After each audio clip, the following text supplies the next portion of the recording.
नाज़रीन, नवां जतोई में इंतजामिया कोरोना SOPs ते अमल करण में मुकम्मल तौर ते नाकाम थी वई आहे। सिंध हुकूमत जी हिदायतुनि बावजूद शहर में कारोबारी सरगर्मियूं खुलियल आहिनि ऐं बाज़ारुनि में माण्हुनि जा मेला मतल आहिनि, जे सबबु कोरोना जा केस वधण जो ख़दशो पैदा थी वियो आहे। उन हवाले सां ॾिसूं तालहा रखियो अबरो जी ही रिपोर्ट। लॉकडाउन जो हुकूमत आगे ऐलान करे चुकी है, पर असांजे शहर जा माण्हू कोरोना वायरस के कुछ लेखी नहीं कोन था।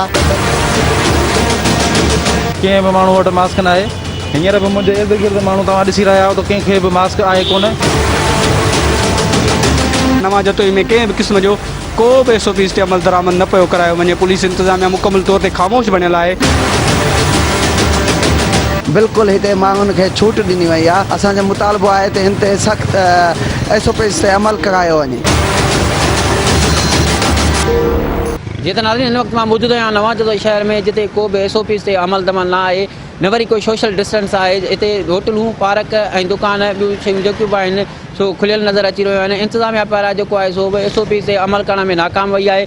अचो त वधीक ॻाल्हि ॿोल कंदासीं हितां जे दुकानदारनि खां, त वधीक हुननि जो छा चवणु आहे। जीअं तव्हां ॾिसो पिया त कोरोना वबा जे करे सॼी दुनिया परेशान आहे, मगर अफ़सोस जी ॻाल्हि इहा आहे त असांजे मोरो में या नवां जतोई में कंहिं बि क़िस्म जो को बि SOPs ते अमल दरामद न पियो करायो वञे। पुलिस इंतज़ामिया मुकम्मल तौर ते ख़ामोश बणियल आहे। असां जेको आहे वज़ीर आज़म पाकिस्तान ऐं वज़ीर आला सिंध खां इहा इल्तिजा था कयूं, ऐं ख़ासि तौर ते IG सिंध खां त बराए महिरबानी कोरोना वबा जी जेका सूरत हाल आहे इंतिहाई ख़तरनाक आहे। त पाण ॾिठो त इंडिया में जेको आहे सो केतिरा माण्हू अजल जो शिकार थिया, केतिरा माण्हू जेको आहे सो बिला वजह बिना एहतियात जे जेको आहे सो फ़ौत थी विया।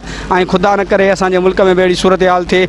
नवां जतोई शहर में को बि SOPs ते अमल कोन्हे को, ऐं इंतज़ामिया बिल्कुलु नाकाम ऐं बेवस नज़र पई थी अचे। इंतज़ामिया सिर्फ़ु ऐं सिर्फ़ु पैसे जे पोयां आहे।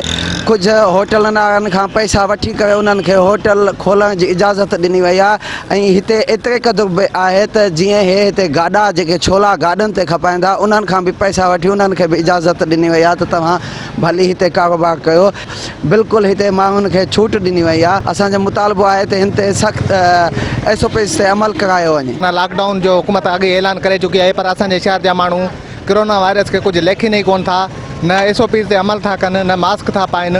असां सभिनी शहरवासियुनि खे इहा अपील था कयूं त खुदारा कोरोना वायरस के मज़ाक न सम्झो ऐं मास्क पायो ऐं एहतियात कयो। कंहिं बि माण्हू वटि मास्क न आहे।